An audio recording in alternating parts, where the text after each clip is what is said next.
surgió, de dónde nace esa inquietud o esa necesidad, quién sabe, de volver a adaptar Los Sin Nombre de Campbell, ahora formato serie, y qué os permite este formato?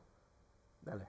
No, ¿Yo? sí, tú eres muy entrenado. Vale, pues nada, el punto de partida fue en su día Fran Araujo con Jaume Balagueró y Beto Marín empezaron a desarrollar una Biblia de esto hace años. Eso no llegó a buen puerto, pero como Filmax está detrás de los derechos del proyecto y tal, se quedó ahí colgado. Nosotros hubo un momento que dijimos, hostia, este punto de partida, este detonante de la novela y de la peli y tal es muy bueno, hay que desarrollarlo. Entonces estuvo Paul trabajando 4 años en el guión, aprovechamos alguna de las cositas de la Biblia que habían hecho Beto y Jaume, parte del imaginario de Jaume, y luego desarrollamos una serie más a imagen y semejanza nuestra, ¿no? Que nos identificáramos nosotros. ¿Qué te ofrece? Joder, como serie lo bueno es que te ofrece que el viaje de los personajes, sobre todo porque aquí de repente en la serie hay como 3 personajes que nos gustaba poder hacer un poco su perspectiva de ese viaje hacia la fe o hacia la locura y tal, nos permite de repente dedicarle un tiempo a cada uno de ellos, dentro de que es verdad que las series cada vez, una serie de 6 capítulos no es como antes que tenías 13, ¿no? Sí. Que de repente desarrollas otra cosa, ahora desarrollas 6 capítulos de 40 minutos, pues no es tan lejos de una peli muy larga, ¿no? Entonces realmente sí que os puede desarrollar más esos conceptos, pero siempre intentando que la serie estuviera muy musculada a nivel de energía, ¿no? Y ese ha sido un poco el viaje. Sí, y profundizar en la mitología. Al final lo que te permite una serie es crear ese universo que hay detrás de Los Sin Nombre, que es la pregunta que nunca se resuelve ni en el libro ni en la película. Creo que lo permite el formato en una serie, después de una tercera revisitación. Yo creo que el espectador busca esa profundidad, ¿no? Ese, bueno, ¿quién hay detrás de esto? Y nosotros le creamos esa mitología que solo se intuye en el libro, y en la película nosotros le dimos una profundidad determinada. Es cierto que nos desentendemos un poco, ¿no? O sea, no hemos intentado que tuvieran raccord a nivel los personajes que hay detrás, digamos, con los que había en la peli o los que había en la novela, ¿no? Hay un corte y reinventamos ese origen, ¿no? No tiene el mismo objetivo, digamos, la misma entidad.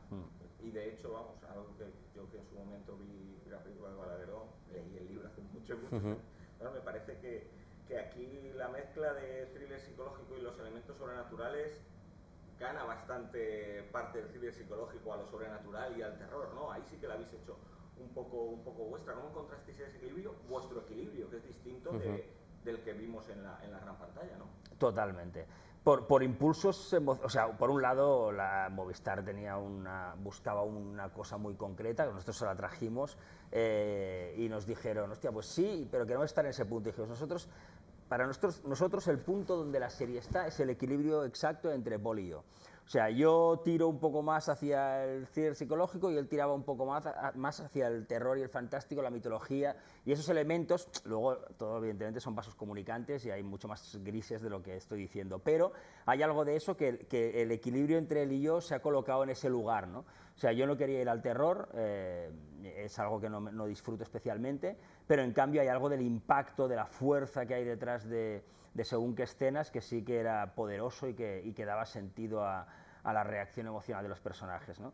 Y luego, pues Paul tiene todo un bagaje con el tema del terror, de los conocimientos que tiene detrás de esto, que los hemos usado a favor, ¿no?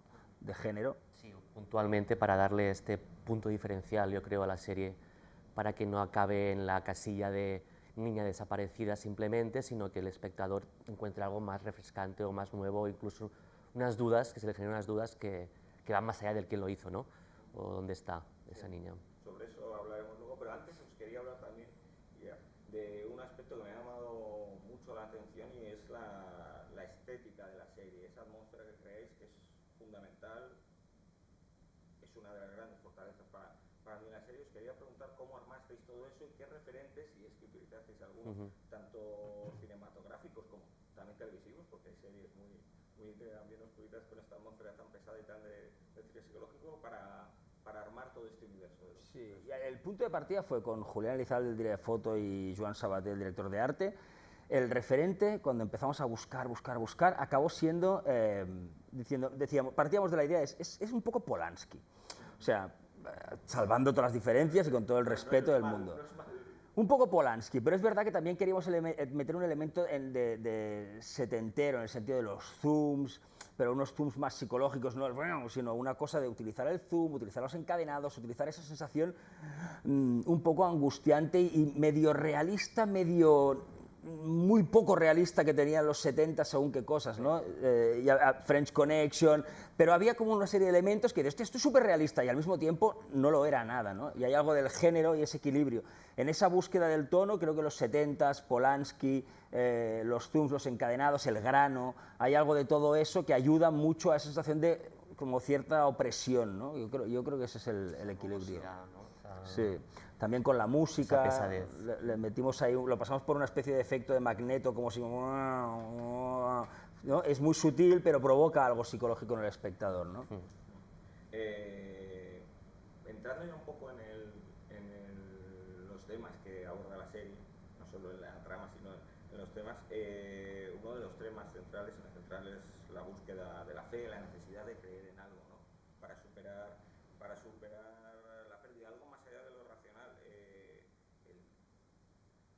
¿Cómo veis vosotros esto? ¿Creéis que en tiempos oscuros, como los que estamos viviendo ahora, es lógico que la gente busque creer en algo más?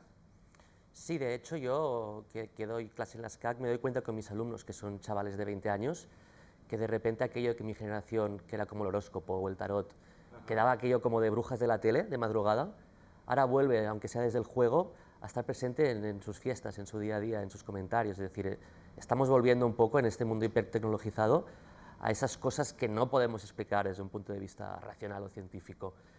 Y en la serie concretamente nosotros buscábamos eso que decías tú, en estos momentos oscuros, donde la razón no alcanza, cuando tienes un cáncer incurable y la gente te dice te vas a morir.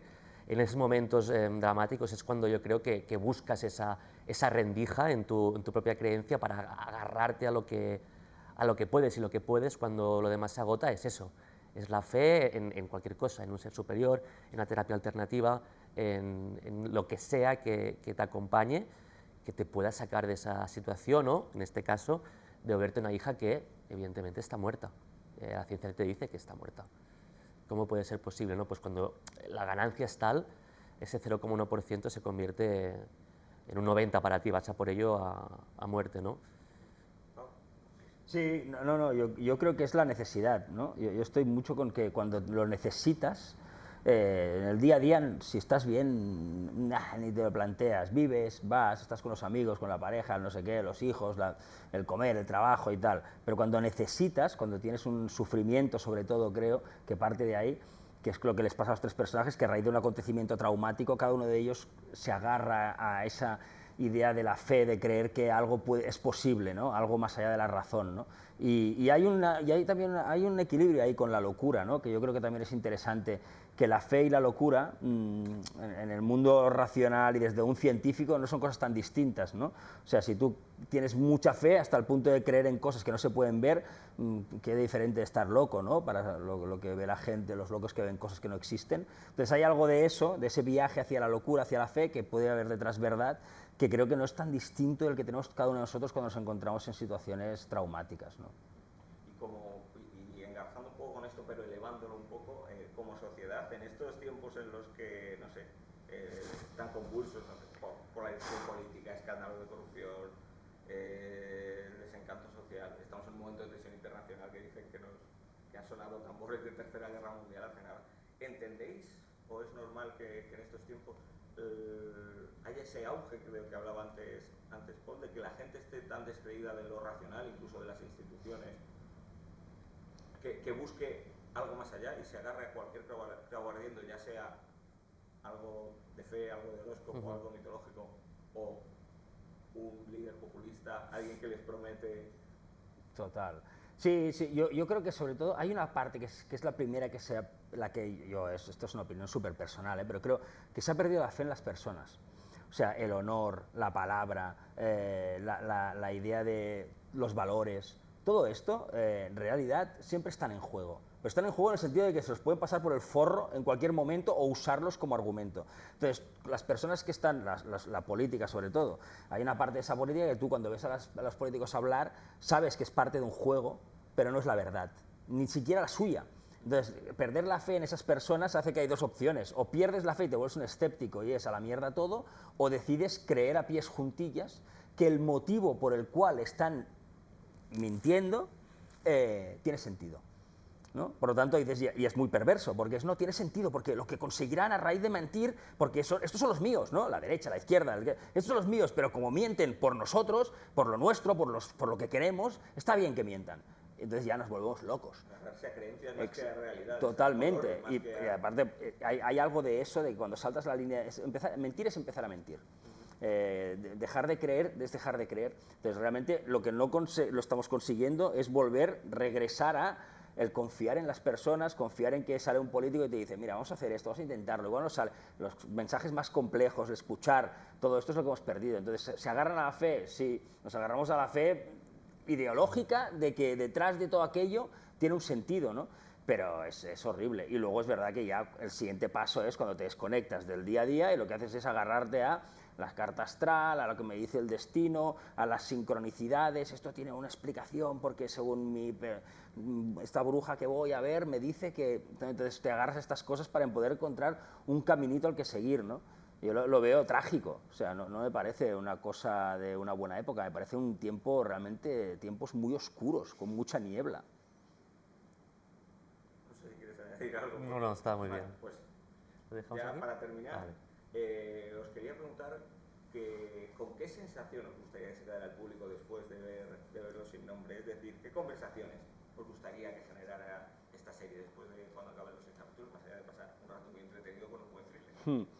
Yo para mí el pozo principal es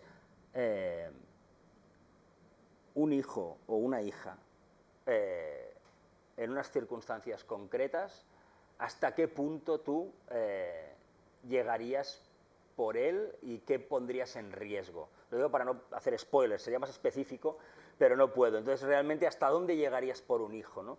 ¿Pondrías en riesgo otro? ¿Pondrías en riesgo a ti mismo o hay un límite? ¿Existe un límite de eso o no existe?